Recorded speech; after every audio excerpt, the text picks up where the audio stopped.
Fato! A palavra santidade na Bíblia tem a ver com o ato de separar-se para Deus, separar-se do mundo para viver para Deus. Nada tendo a ver com a questão de usos e costumes. Eu me chamo Renan Vitor e seja bem-vindo ao Pensar Teológico!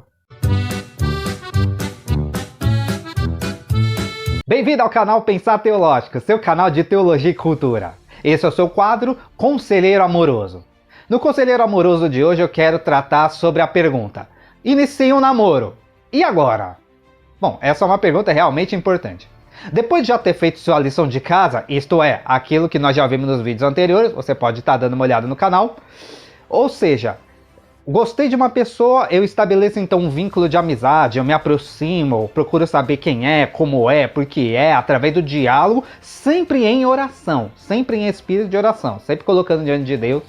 E iniciando então, confirmando através do diálogo que aquela pessoa é uma pessoa coerente e pode sim dar a um relacionamento, pode se dar um relacionamento, então você dá o próximo passo, que é, propriamente dito, começar um namoro.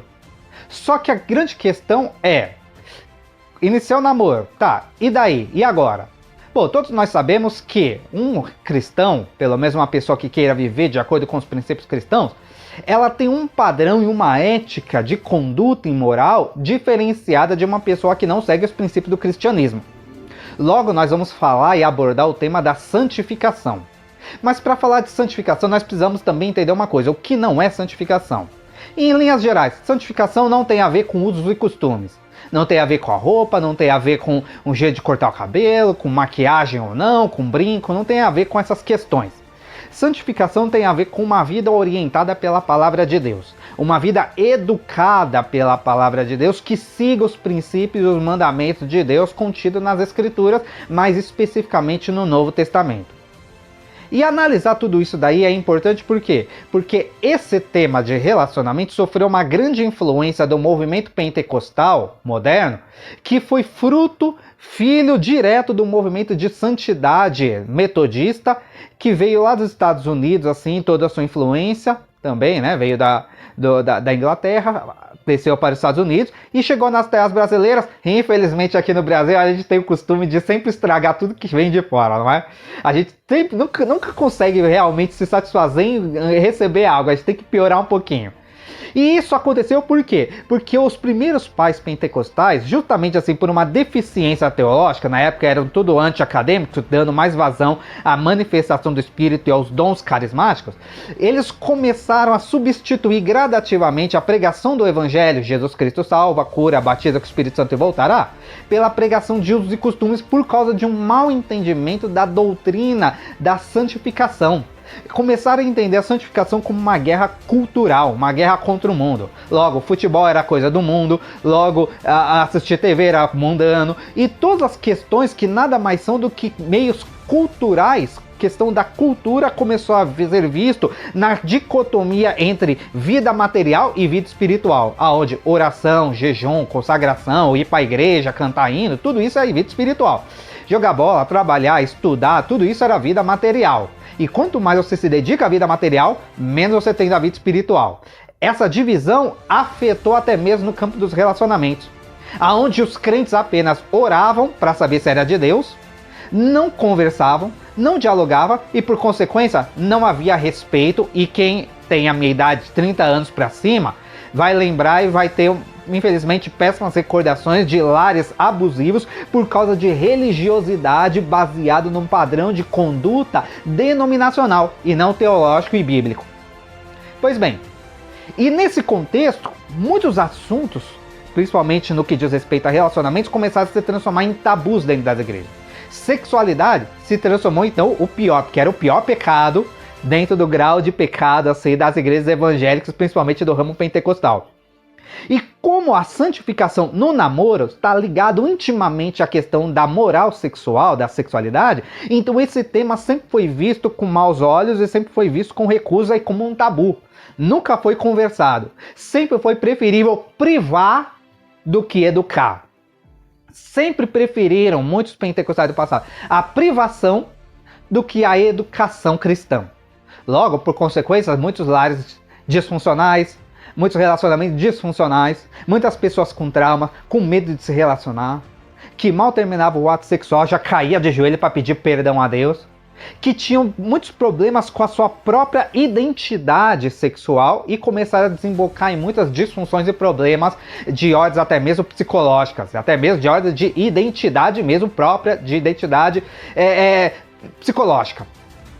Então esse que é a grande questão. E tem muitos movimentos hoje em dia que eles pregam, inclusive, essa mesma moral sexual pentecostal primitiva, vamos dizer assim, de simplesmente privar. Muitos momentos que diz que não, você não pode tocar na mão, relacionamento tem que ser só a corte, relacionamento não pode sequer beijar, porque o beijo é a porta para o ato sexual, quando na verdade essas coisas não tem nada a ver. Afora que também criou-se no meio das igrejas evangélicas o tabu de falar, começou a namorar, você tem que casar em menos de um ano, no máximo é um ano, porque senão você pode pecar. Logo, cria-se na mentalidade das pessoas a ideia de que namoro é algo perigoso. Que namoro é o primeiro passo para a cama. E não é. Nós temos que entender uma grande questão, é justamente esse ponto. Que se nós continuarmos ainda tratando as questões da sexualidade como um tabu, em vez de conversar, em vez de educar, nós privarmos, e aquelas perguntas do tipo, por que não pode isso? E a gente simplesmente diz, porque é pecado. Mas por que é pecado? A pessoa quer uma razão principalmente bíblica. Fala, porque é pecado. Em vez de simplesmente nós respondermos, nós privamos e rechaçamos qualquer tipo de questionamento e relegamos para a questão de é pecado e ponto, não toque mais no assunto. E é exatamente isso que gera problemas, gera jovens quebrados, desestruturados emocionalmente, psicologicamente, e faz com que os relacionamentos sejam realmente assim, algo fragmentado, algo quebrado, algo destruído. Então nós precisamos entender uma coisa, a sexualidade ela é inata do ser humano. Só que nós temos que aprender que o homem, o ser humano, a pessoa, o jovem, não pode ser dominado pelos seus impulsos, mas tem que desenvolver o domínio próprio, que é um fruto do Espírito, por meio da vida em comunhão com Deus, através de uma santificação bíblica, que é uma vivência pela fé na obediência aos mandamentos. Não é simplesmente uma privação, porque o ato de privar não vai produzir santidade. O ato da privação simplesmente vai produzir curiosidade e não santidade. E aí é que mora o perigo. E nós precisamos ser responsáveis. Porque afinal de contas, a pessoa namora, começou a namorar, e agora? E aí? É necessário que as igrejas, as famílias cristãs, elas possam ter nas suas igrejas, nos seus lares, um ambiente acolhedor para perguntas, para dar respostas sinceras, respostas bíblicas, e não se esquivar e nem ter medo. Afinal de contas, num diálogo franco e sincero, como eu já falei nos vídeos anteriores, você não tem nada a esconder e pode tratar com naturalidade de qualquer tipo de tema, desde que haja respeito. Os nossos jovens anseiam e necessitam, e se eles não encontrarem respostas aqui, eles vão procurar fora, na pornografia, na prostituição, nas rodas de amigos, conversas imorais, eles vão procurar aonde possam responder. E o problema é que se nós cristãos não dermos resposta, o mundo vai dar. Só que o mundo vai dar uma resposta que vai puxar eles para viver uma moralidade contrária à palavra de Deus. Portanto, comecei a namorar, o que eu tenho que fazer? Viver em santificação. Mas o que é a santificação? Não é a privação. Eu posso andar de mão dada? Pode. Eu posso beijar no meu companheiro, minha companheira? Sim. Mas eu tenho que ter uma vida orientada pela palavra de Deus, sabendo que o namoro tem que ter um limite. Namoro não é licença para poder pecar, e nem tampouco para fazer testes para saber se é compatível na sexualidade ou não. Não.